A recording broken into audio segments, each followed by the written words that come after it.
प्यारे छात्रों, आज मैं आपके सामने ऐसी वीडियो लेकर के उपस्थित हुआ हूं जिसमें मैं ये पूर्णतः प्रमाणित करूंगा कि भारत का इतिहास जो आपको पढ़ाया जा रहा है वह पूर्णतः झूठ पर आधारित है।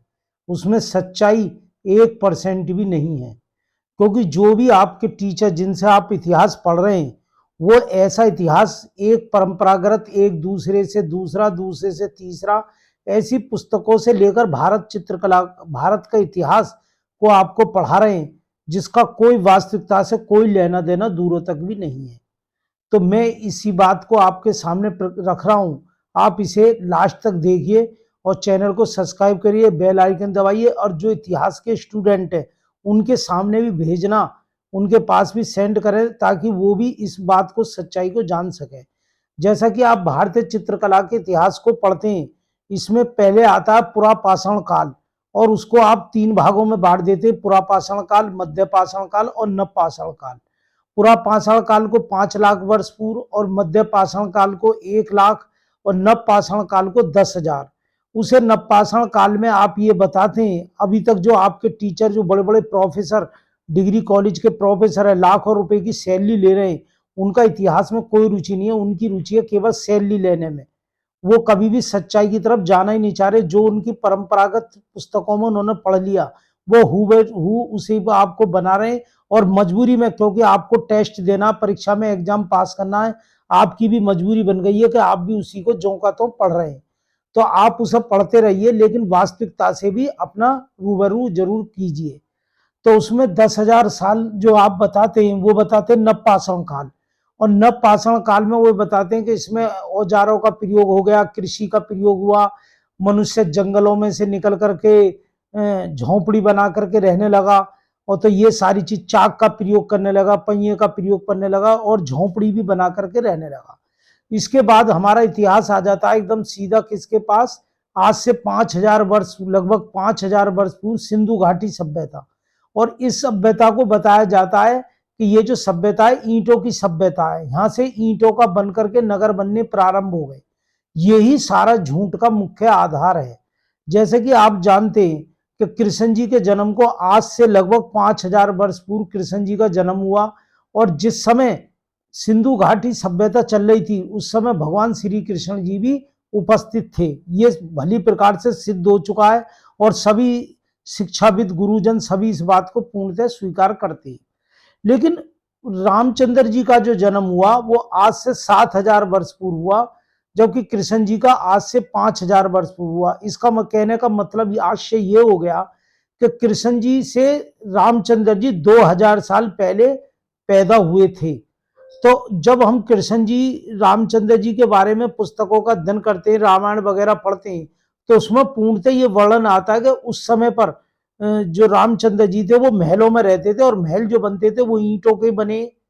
तो और पूरी तरीके से ईंटों के महल बने। और इससे पूर्व भी 10,000 वर्ष पूर्व भी जो पुराना काल है जिसमें शिव जी के बारे में वर्णन आता है, शिव जी रामचंद्र जी से 3,000 साल पहले, आज से लगभग 10,000 साल पहले कृष्ण भगवान शिव की उत्पत्ति के संबंध में आता है।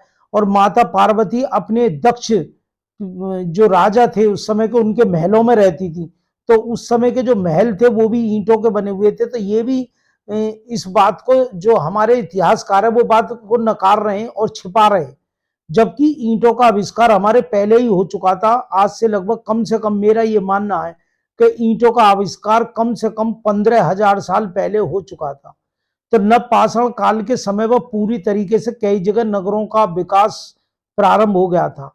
तो जो कि हमारे इतिहासकार है इन बातों को छुपाते हैं, और वो सीधे क्या कहते हैं कि जंगलों से निकालकर सीधे सिंधु घाटी पर ला करके इतिहास को खड़ा कर देते हैं। भाई यहाँ से ईंटों का शहर बनने प्रारंभ हो गए, नगर बने, किले बने, यहाँ तक ले आते हैं। तो ये सारी चीज जो है वो पूर्णतः झूठ पर आधारित है। जबकि भगवान शिव का जन्म आज से, जो उसकी उत्पत्ति है और उनके जो रानी पार्वती से उनका विवाह होता है, वहां भी ईंटों का पूरी तरह वर्णन आता है, महलों का।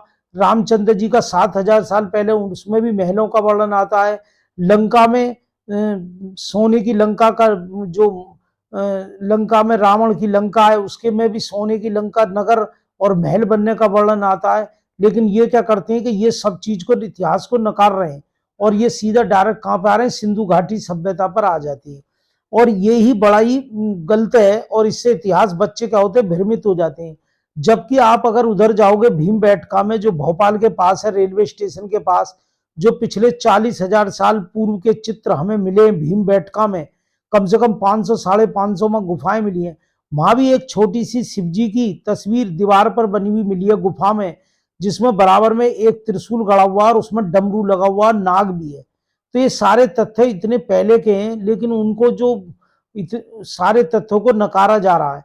ऐसे ही आप देखिए कि जो आज के टाइम में जो हमने बुक सेट पहनी हुई है, ये बताते हैं कि ऐसी जो बुक सेट है ये अंग्रेज लेकर के आए, जबकि इससे पहले जो भारतीय थे वो केवल कुर्ता पजामा, धोती कुर्ता या खाली ऊपर का जो अंग था वो नंगा रखते थे, उस पर कोई नहीं, खाली दुपट्टा ओढ़ते थे, ऐसा दिखाते हैं। जबकि आपको ये बता दूं, अजंता की गुफा में एक जो राजा का झल्लूस निकल रहा है, उस झल्लूस में एक आदमी चेक की कमीज पहन करके, टी शर्ट पहनकर, यही टी शर्ट, यही कॉलर बटन जो आज के टाइम में आप पहन रहे हैं, उस टी शर्ट को पहन करके वो उस झल्लूस में शामिल है। तो ये तथ्यों को छिपाने से हमारा क्या हो रहा है, जो बच्चे हैं वो रटी रटाई किताबें रट रहे हैं, जैसा लिखवा दिया उसी को जो को तो पढ़ रहे हैं, उसके अलावा उनको कोई ज्ञान की प्राप्ति नहीं हो रही है। जबकि महाभारत का जो युद्ध है, तुम एक बात बताइए, महाभारत के युद्ध में पूरी तरीके से महलों का और सब कुछ का वर्णन आया है। तो ऐसा नहीं हो सकता कि ईंटों का आविष्कार खाली एकदम 5,000 साल पहले एकदम शुरू हो गया। वो एक लंबी प्रक्रिया में, कम से कम 10,000 साल पूर्व की प्रक्रिया में धीरे धीरे आया है। और मिट्टी पकाने का जो वर्णन बार बार आ रहा है, जैसे घड़े चटके मटके जो मिल रहे हैं मिट्टी से पका करके, तो ये भी 10,000 साल पुराने, 15,000 साल पुराने ये सब चीज खुदाई में प्राप्त हो रही है। तो ये इतिहास बिल्कुल झूठ पर आधारित एकदम बता दिया है, जो जिससे कि स्टूडेंट को पूरी जानकारी नहीं। तो स्टूडेंटों की आज आवश्यकता है कि वो सच्चाई को पहचाने। हालांकि टेस्ट में तो जो प्रश्न आ रहे हैं उसके हिसाब से तो इसी हिसाब से नंबर देने पड़ेंगे और अंक आंसर देना पड़ेगा, लेकिन वास्तविकता का परिचय करना बहुत जरूरी है। ऐसे ही अगर आप वीडियो को देखना चाहते हैं जिसमें वास्तविकता से आपका परिचय कराया जाए, तो आप इस वीडियो हमारे चैनल से बराबर जुड़े रहे, एजुकेशन हिट चैनल से। इसमें आपको पूरी जानकारी से अवगत कराया जाएगा और ऐसे नए नए टॉपिकों पर जहाँ से हमारे इतिहास से संबंधित गलतियां या अन्य गलतियां हो रही हैं उनके बारे में, या हमारी जो परंपराएं हैं उनके बारे में पूरी जानकारी आपको दी जाएगी। और आपको निश्चित ये जानकारी, जब इतिहास का आप परीक्षा देंगे, जनरल नॉलेज का कोई भी टेस्ट देंगे, तो आपको बहुत कारगर सिद्ध होंगी। धन्यवाद।